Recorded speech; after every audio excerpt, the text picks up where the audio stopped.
So I wanted to talk about some herbs that are beneficial for the memory and the mind in general. I'm going to try and go through these pretty quick.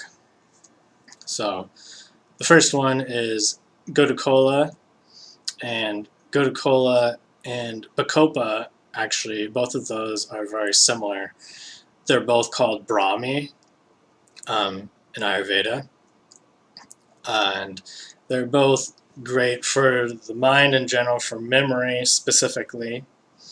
Bacopa is a little more cooling than Cola, and it's a little bit said to be slightly more stimulating to the mind, whereas Cola is also great for memory, but it's also good for cell proliferation, which means that it makes cells divide and become more, so it helps regrow tissue.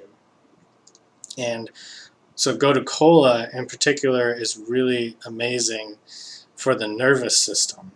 For example, in conditions like multiple sclerosis, also known as MS, where there are holes basically in the nervous system,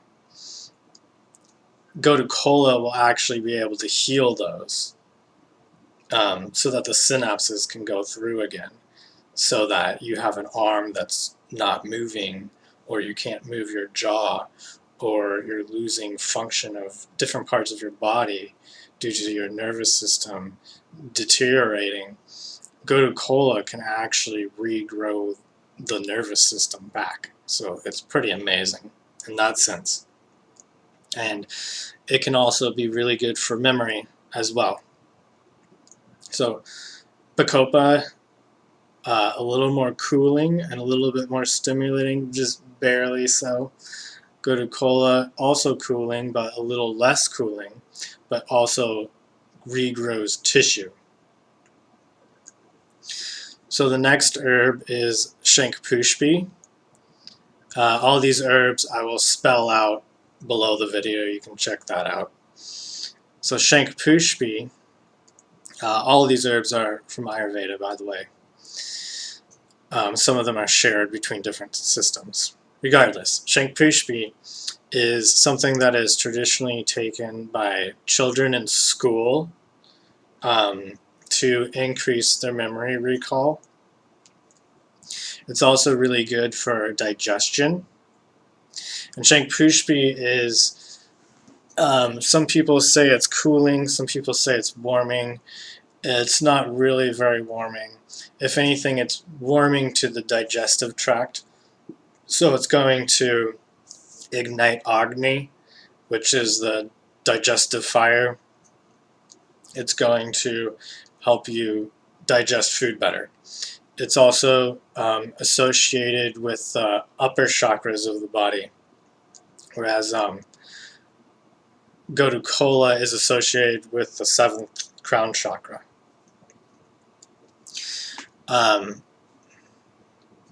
So another herb that's really good for the mind in general, it's not so much associated with memory, but it's associated with the 6th chakra, 3rd eye as it's sometimes called. The herb is called Guduchi, and it's said to clear all of the srotas. And the srotas are the channels. They're sort of like the meridian channels, except it's the Ayurveda version of that. It's the same idea. It's how energy flows through your body. You could maybe compare it to the way that signals travel through your nervous system from your brain to the rest of your body. But these may be other energies, other organs, all connected. However you want to look at it, they're energy channels.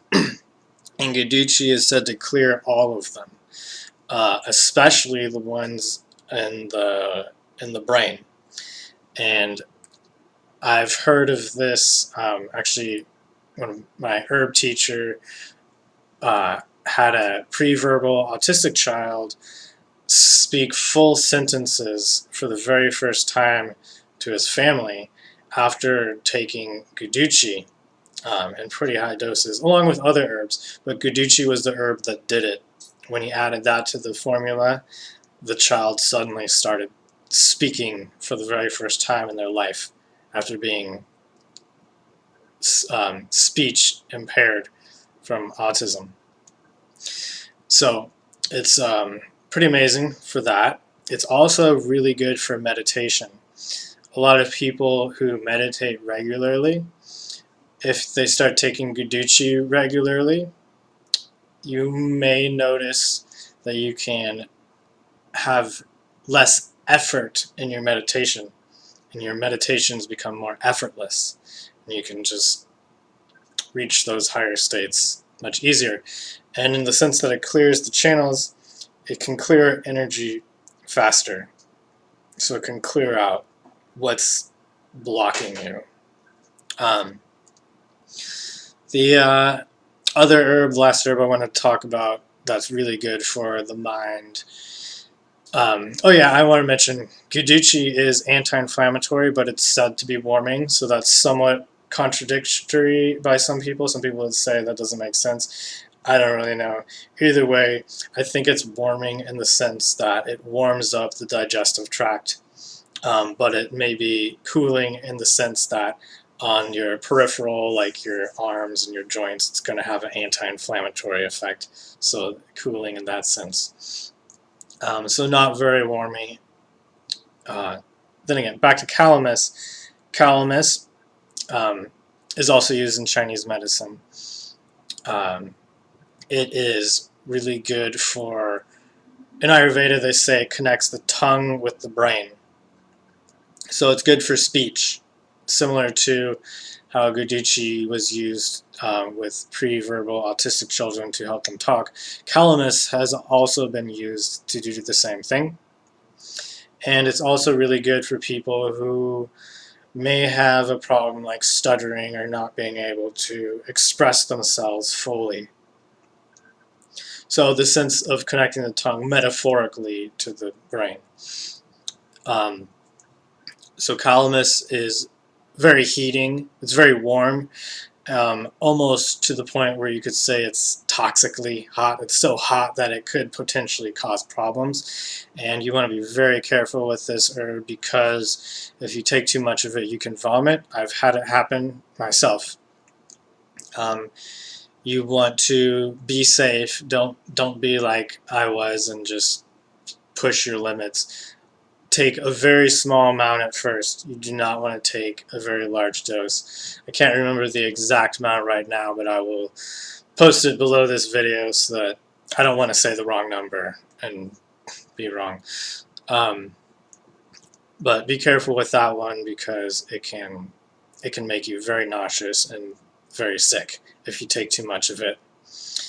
It is a amazing herb for the brain too, as far as memory goes, and it's so warming. It's said in the energetic sense to like warm up your brain. It warms you up, wakes you up. It's also used to help with digestion.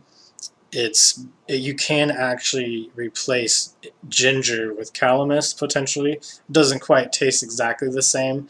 It's a little strange of a flavor, but it has been used historically in the past to help with digestion in the same sense that ginger is used, in the same sense that we always add salt and pepper to our food. There's a reason for that. It's because pepper helps with digestion. It helps with making the food more bioavailable too. So then you can, because then the digestive fire is warmed up metaphorically or literally, however you want to view it. The agni in the body, the digestive fire, is warm.